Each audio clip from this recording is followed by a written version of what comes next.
So another evening starts at Retro Restoration Garage, and this evening we are on with the Opel Manta restoration project. Now in the last episode you'll see I came across some quite bad wiring on this car, to say the least. The wiring on this thing is just absolutely crazily bodged up, and I do not feel safe with the wiring on this car one bit. So I did mention in the previous video I was waiting for my brother Kevin to get back off his holidays. He's really good with wiring. I want Kevin to go through the wiring on this car with me. Kevin is now on his way here this evening. It's the first time he's actually seen this car, so we're going to get his first reaction on the car and his first reaction on this wiring on this car. It should be quite funny, so let's see what Kevin makes of this and the special wiring that is under that engine bay. May as well get him a brew ready. I think he might need it when he sees the wiring on this car, so we'll sweeten him up a little bit. Here he is.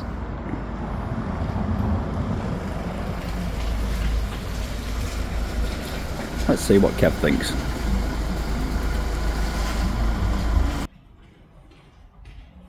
Hello. Hello. I'm gauging your first reaction to the Black Manta. It's alright. Alright. Just alright. Better wheels on. Don't make me edit this out, Kevin. Be nice.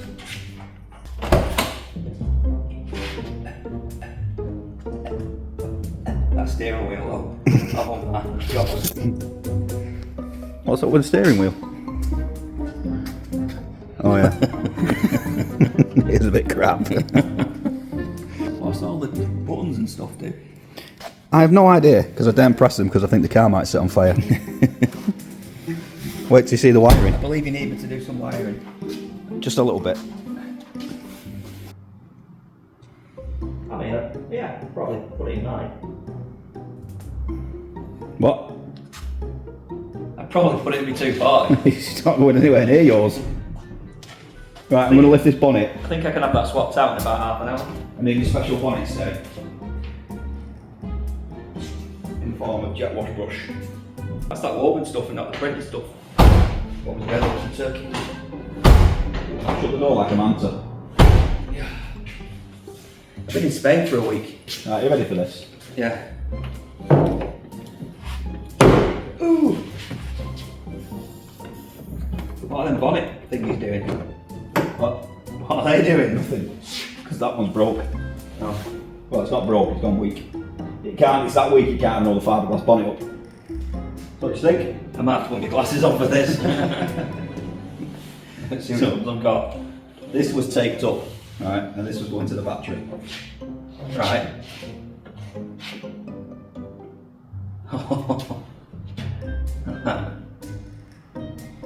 So that is basically going from the earth on the battery, Yeah. just to earth the body out where they put the Oh, yeah. fuel and temp sensor.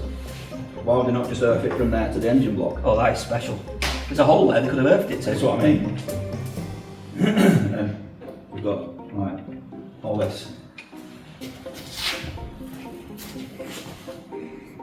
That's unusual. So there's your torch. Right. So we've got all this sort of stuff going on down here. No idea what that's doing. Oh, that battery tray looks special. Yeah. Have you had that battery off? No. I wouldn't do it, how are you? Let's not look at that bit. We're talking about wiring it at this point. Yeah, no, but have you seen it down there? No. Okay. What's that? No idea. I need to find out where that goes. Why is that there touching the turbo? Oh, there's loads of stuff going on. Don't turbos get quite hot normally? Yep. Wouldn't that melt that pipe? Yep. What is that, boost controller or Looks like something? a boost control, yeah. It has got a switch in the car that he says is for high and low boost. Well, if that melted, it'd get a bugger all and bugger all boost. Yep. What's that? And the wiring to it's special as well. Where does that go? No idea, that's what you're here for. Looks like it comes back on itself. Goes over there. And then comes back. Oh, it goes into that. Oh. It's another So that's the ECU temp sensor, temp isn't it? sensor. Even that touches the turbo. So you're going to have both of them melting out. Is that a cast downpipe with a Yeah. piece of flexible whatever. Yeah, it's special. The exhaust is just a masterpiece of engineering.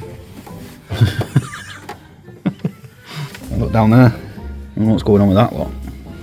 I quite like one of these engines, to be honest, if they're any good. But we had to find out, aren't we? But everything's like, just not really Yeah, where does that go? doing anything. Like, nothing. What's that?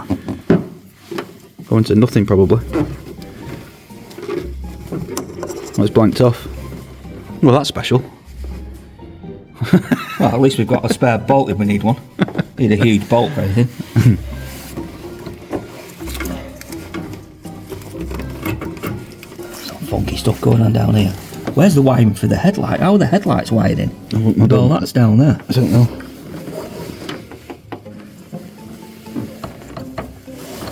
That's to a horn that isn't doing anything because it's not connected to anything. I'm going to take you down the pit and show you the exhaust soon. I'll get your reaction on the exhaust. Okay. That only stripping back and looking at what the wires are. It's got a chunky rad on it. So they couldn't be bothered to install an oil pressure gauge in the car. So they just did that. Oh, at least you can check it. So when I'm in my car, I Yeah. can go like this. Just tape it to the... I can tape it to the bonnet like this. Yeah. And then I can see what my oil pressure is while I'm driving down the road. Have you ever seen Roadkill? No. On YouTube. No. Millions of people have seen Roadkill. Anyway, that's something Freiberger would do, for those who know.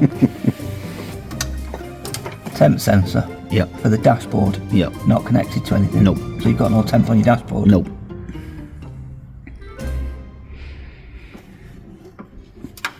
Okay. Is that thing you don't want? That's the map sensor, and when I connect that Yeah. to the map sensor, the car will not run. Right. So I'll leave that unplugged, the car runs. So that is the new map sensor, which is there. Okay. That's the new one. Yeah. But that isn't mapped into the car. Right, okay. So if I plug that one in and put the pipe on, it will tick over, but won't rev. How do you map it to the car? It just backfires. It needs to go in, doesn't it, to I like that wood screw. Antonio or someone to map it. That's a good wood screw, that. Oh, that's nice, isn't it? I've never seen that down there. Yeah. They've been overheated, haven't they? Yeah, just a little. That looks an original bit. That's an original shitty Vauxhall connector. I'm waiting for you to notice the Shit. heater matrix situation. Old school. I've not got that far yet. There's a lot of work in it. Wow, what is that? How's that? How's that? Down there, actually holding any water. The size of that pipe compared to what it's in. There's a lot of that going on. And that's just, is that just going to rub through that? Yep. Everything wants ripping out and starting again, doesn't it? The intercooler's mounted quite well. I'd like to see how it's mounted because that's really solid. That's a nice bit, that's a nice bit. There's a lot of Jubilee clips going on, isn't Be there? interested in the amount of turbo lag you're going to get from pipe sizes that big going into an intercooler that big. Oh, coming out of there. Whoa, hang on. So it's got to come out with the turbo down there. Jesus Christ.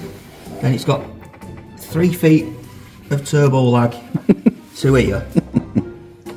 In, what are them, 75mm pipes? Well, how else would you do it? Well, they've actually You can't made... you can't put the intercooler on top of the engine, can you? Well, no, but they made the outlet for the intercooler. Do you know what you need? The outlet for the turbo bigger to use a bigger pipe. No, you, Too smaller pipe to there. you don't need a bigger pipe than that. No, Do you know what? need a Do you know smaller what you pipe. need for turbo lag? Smaller pipes. More boost. Oh yeah. So you've got 3 feet of turbo lag there, and you've got 2 foot of turbo lag there, and you've got another 2 foot of turbo lag there. So if anybody can do the maths, what, a 7 foot of turbo lag? A lot. Let me round there. I don't know whether I want to let you around here now. I'm glad I came. You've only been here 10 minutes and you've ripped my car off. Check the heat matrix out. Hang on a minute. Have your brakes actually got any servo assistance? Yeah, How? I think. When it's got a windscreen washer pipe on it.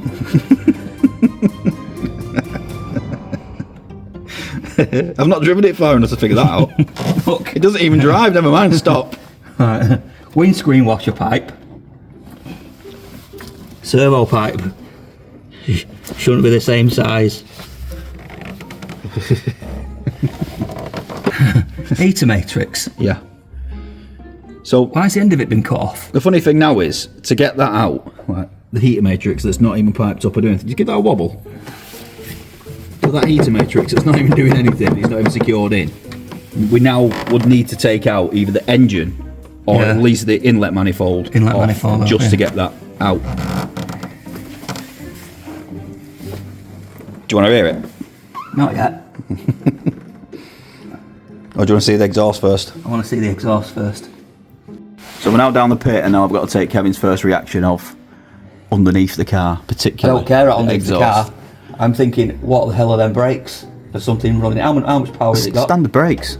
How much power has it got? I'll go no slow. Oh, God, no, slow. I don't know. Got to have at least 200, hasn't it? Probably more, I would have thought. On sliding calipers with solid discs. Yeah. Standard Manta brakes. 2 litre standard Tell Manta you brakes. what, whoever did it's got balls to not upgrade them. I know somebody else did something like that. It's even on drum brakes on the back. Been polybushed or anything? Yeah. It's all polybushed. All the way, both axles.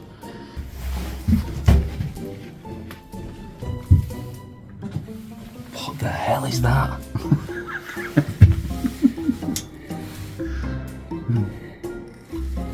That's more expensive than an exhaust clamp or, I don't know, a bit of wire. That's a proper... All that is doing is literally hanging the exhaust. Yeah, well that's a proper boost pipe clamp thing. That he's not used on the boost pipes. Yeah. The best special part's further back. Ow! Head. Good job that wasn't one of the special exhaust clamps. Hey, I ate that one the other week. I don't think I've ever seen anything as special as that. That's awesome, isn't it, that exhaust hanger? You could have made a proper one though with a bit of steel, just to replicate the existing hanger. Put normal rubbers on it. Unless it was just to get you through, and then you have a proper exhaust bed. I don't know. That's what I was thinking, but That's touching there as well. Is it sealed? yeah. Oh my God! Look at that back. That's like 4 feet away. I can see how bad that is up there. So Kev wants to hear the car on its special custom exhaust. So let's see if it'll fire up.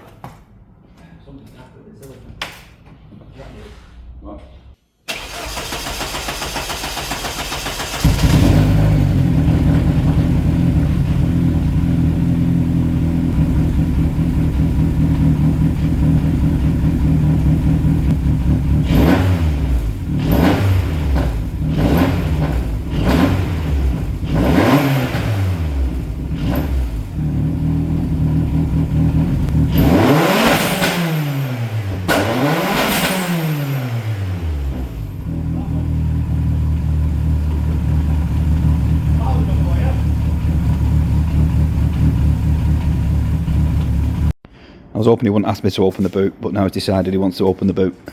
How can that start the ignition? It doesn't, it's the other that does the ignition, but the other one, yeah, no, I don't I've know. not seen a key like that for It's ignition. probably the Astra key. And the barrel's probably been fitted to the car. That's interesting. Yeah. Do we really have to open the boot? Yeah. I don't want to. Torch on. I've opened this boot once, in fact twice, and I wanted to close it quite quickly. Then I've just took them off. I suppose it's a rally car. It's not though, is it?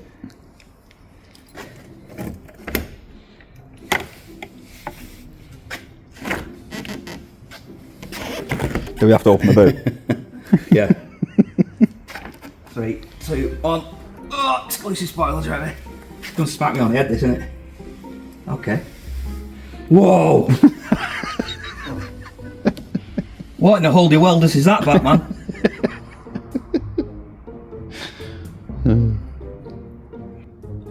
Is that flash strip? Can we show it yet? Is that second-hand flash strip? Yeah, that's roofing stuff. Roofing flash thing? Flash band. Can I look closer? Can we shut it yet? No, I want to look closer. Please, look at the boot lid.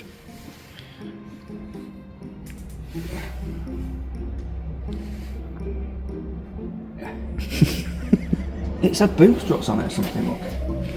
Yeah. Where the hell you would connect them to? Can we close the boot yet? What's it sound deadening? Probably the custom exhaust. Let's have a look. Probably airline hose.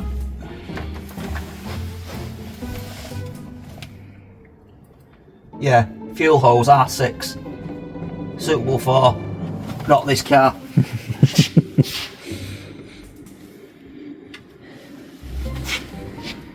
So there's a few other bits and bobs that I want to deal with on this car before it goes off for mapping.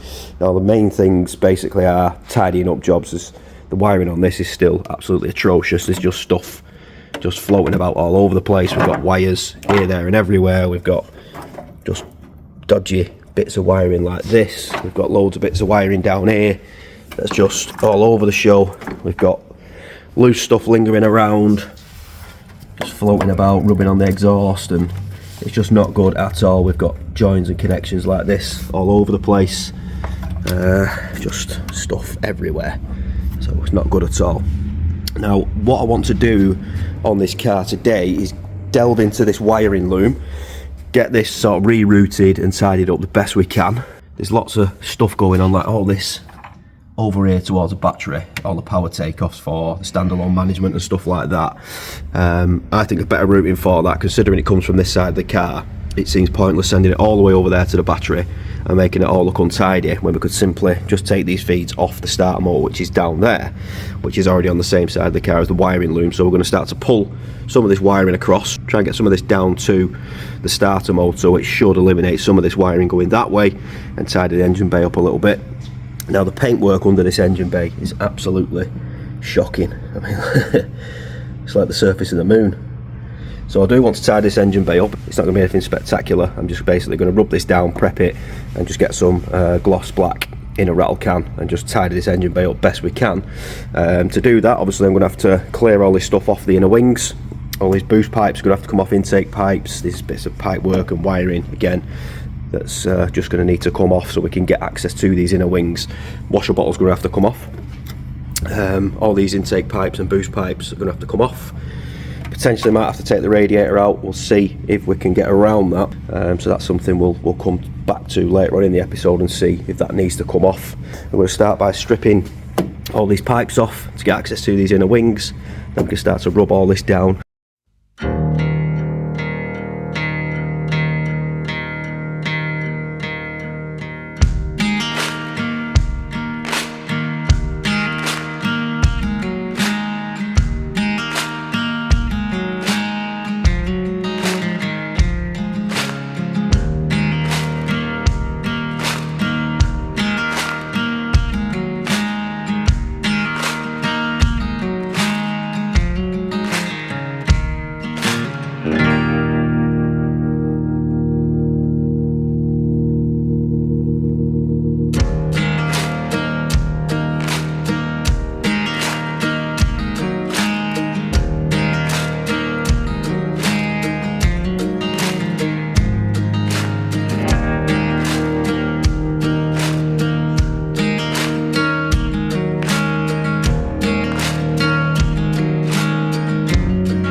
Right, so we've got pretty much everything stripped off these inner wings that we can possibly get off to give us a lot more access. So I'm going to start with sanding these inner wings down now, and then once these inner wings are painted, I'll come back and start to reroute this wiring. As I'm rerouting it, we'll deal with all the dodgy wiring, get it all soldered up and heat shrink to make it as tidy as we can.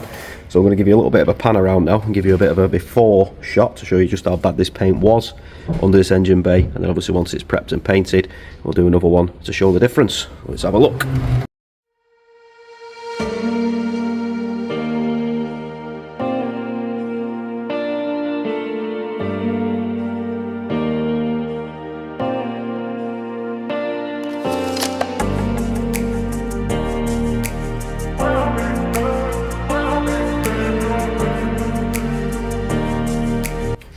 Right, so we've got the DA out. I'm going to start with some 180 grit paper on this DA, and then we'll work our way through different courses, probably down to 320s and then 500s to get it as smooth as we can.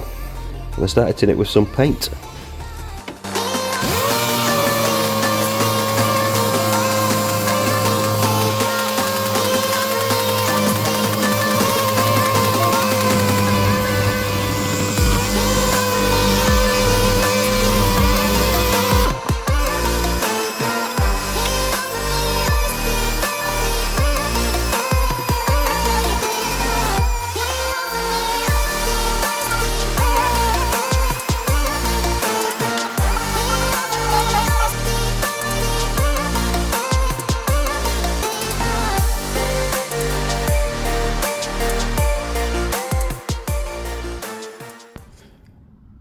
So I have actually now wiped this down 3 times over with panel wipe, and I have also now tack ragged it, so let's chuck this black on and see how it turns out.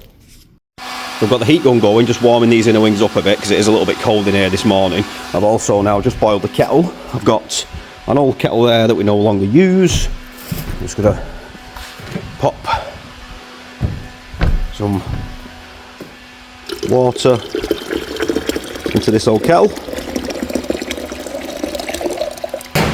Get our tin of paint and also let that paint warm up in there for 5 minutes or so, just to help that paint along a little bit. Like I say, it is quite cold in here today. I'm going to continue to warm these inner wings up a little bit, just get a little bit of warmth into this metal work, and hopefully the paint should settle a little bit better.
Now while that is going off, I've got some Auto Sol here, which is a metal polish, and I'm going to start to drag all these over to my nice comfortable chair. I'm going to start to polish some of these up and get these ready to go back on the car.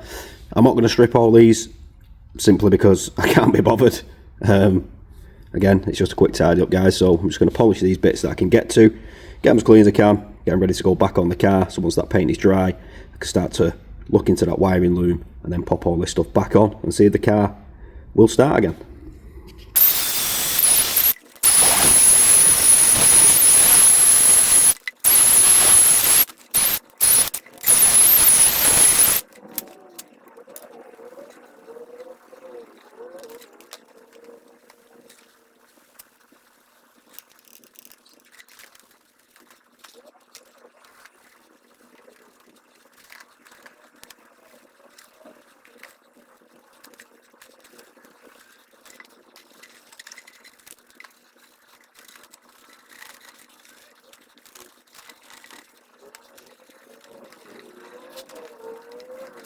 So it's now the following evening. So I managed to get some clear lacquer in Rattlecan yesterday, and I came in last night quite late on, it must have been 9:30 at night, and stupidly put the lacquer on when I probably shouldn't. I knew it was a little bit cold, but I thought I'll take my chances and I'll put the lacquer on.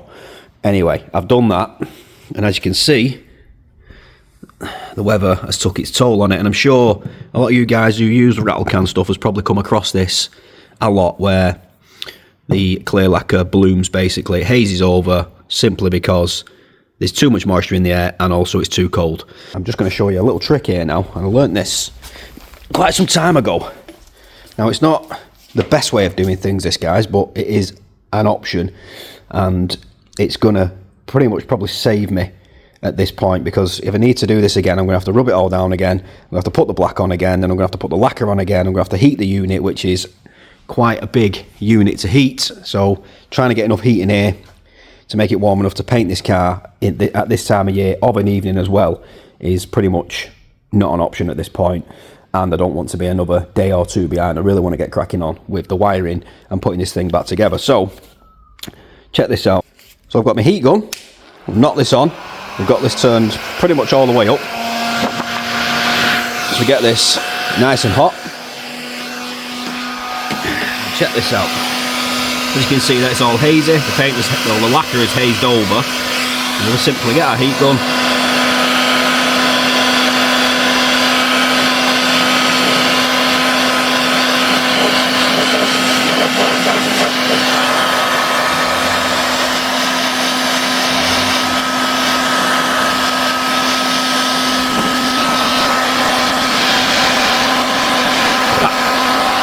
Basically, take all this hazing back out of the paint, bring the shine back on it, and save me having to completely repaint this whole engine bay again.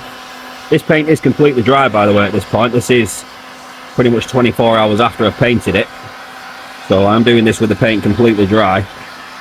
And a lot of you guys have probably come across this issue yourself with rattle canning at this time of year, so this can save you a lot of time and a lot of money on having to redo all this again. So I'm just going to go around all this now, do the other side as well, let it cool down, and hopefully we can crack on with some wiring, and this will turn out half presentable. Again, I'm not after any show finish here, guys. I'm literally trying to make this more presentable, because you did see how bad it was originally. It was absolutely horrendous, so as long as it looks better than that, I'll be happy with that. Right, so there we go. Now, this is not perfect by a long shot, but I will take that over what was there originally by a country mile. So that is far, far more presentable now than how it was originally. Much better finish on the paint. It is only a rattle can finish, but miles better, miles better than that horrible, nasty stuff what was in there. So, yeah, we'll take that all day long.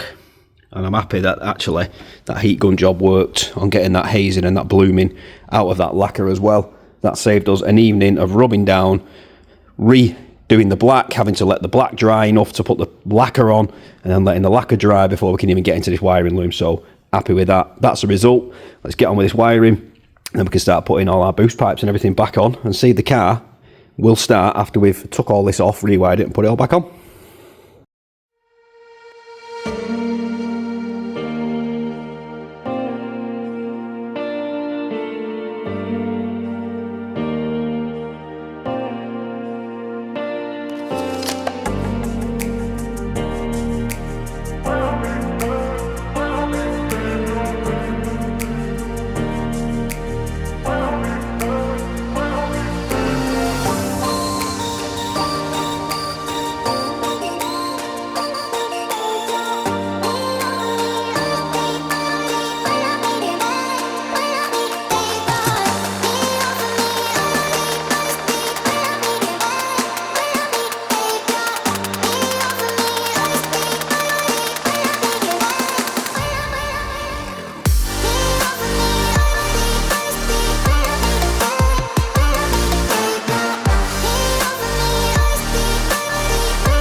So there we go, guys. She's all back together, looking a hell of a lot better than it did earlier on at the start of this episode. It's not as much clutter in there now. It's definitely looking a hell of a lot neater, a hell of a lot tidier. Those inner wings are looking way, way better. Let me know in the comments, guys, what do you think? Is that a big improvement? Or what do you think? I think that is looking pretty damn good, considering where we started. There is still a few bits I need to do. These tops of these front panels are a bit rough. I am going to touch those in. There's still a little bit of wiring to deal with down there, which is easily accessible. I've wrapped all the loom going across the back there, polished all these pipes, cleaned all the yellow pipes as well. We've rerouted so much of this wiring, rewired all sorts of stuff. We've rewired all this down here. We've done a load of wiring down there. We've rerouted all this stuff that was to the battery across and back to the starter motor, so it's sort of moved a bit of that wiring out of the way. I've rewired this across here, which goes to the heater blower, because that was all bodged up. There was just so much stuff that I've had to solder and heat shrink. There is, again, like I say, there is some stuff down here. I've also managed to mount the boost controller, which was, remember, that was just floating around, so that's now nice and solid and it's not touching the exhaust. Before it was just swinging around and rubbing on the exhaust. All the pipes were getting hot and stuff.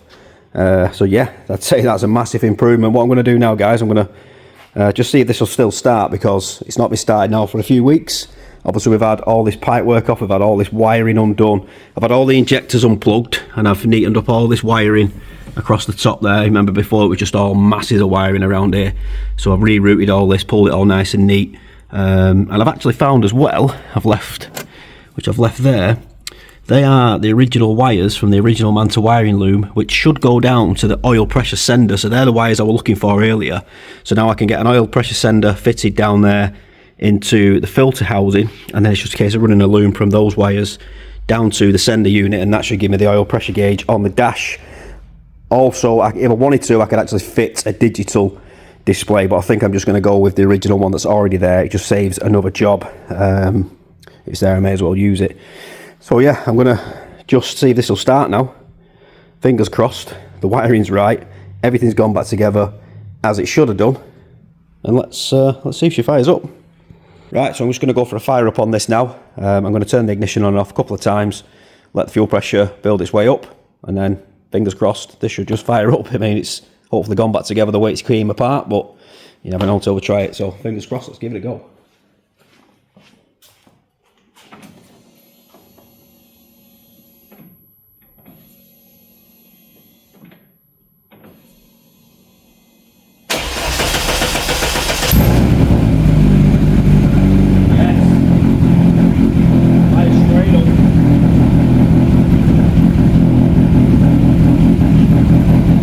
Seems to be ticking over better than it did before as well. I still don't think it's 100%, but bear in mind this car still needs mapping, but that definitely seems to be running better than it did before I sorted all that wiring out. So hopefully all that dodgy wiring that I've sorted is actually making a bit of a difference. I'm going to warm it up a little bit now, guys, let the temperature get up. I'm going to check that the temperature gauge works, because we've actually swapped the wiring from the original sensor down to the one down here. Right, it's now warmed up.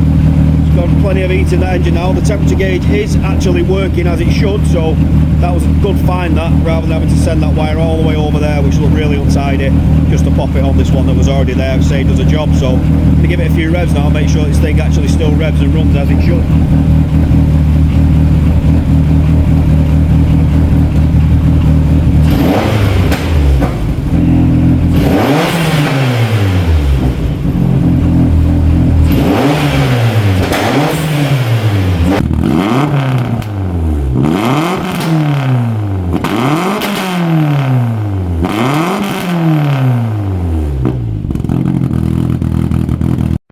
So pretty happy with that. It looks a hell of a lot tidier under the engine bay than it did.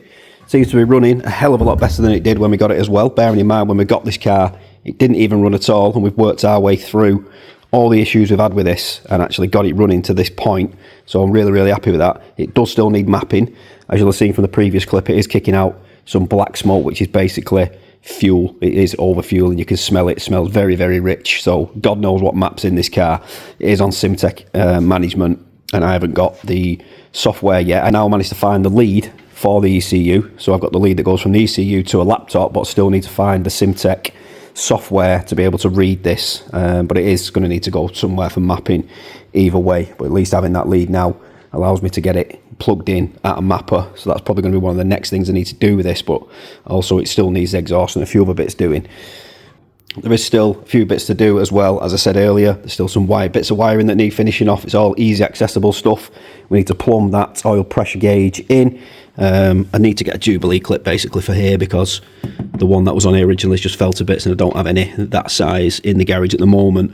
But to be honest, I do want to do away with all these Jubilee clips because there's just loads of them.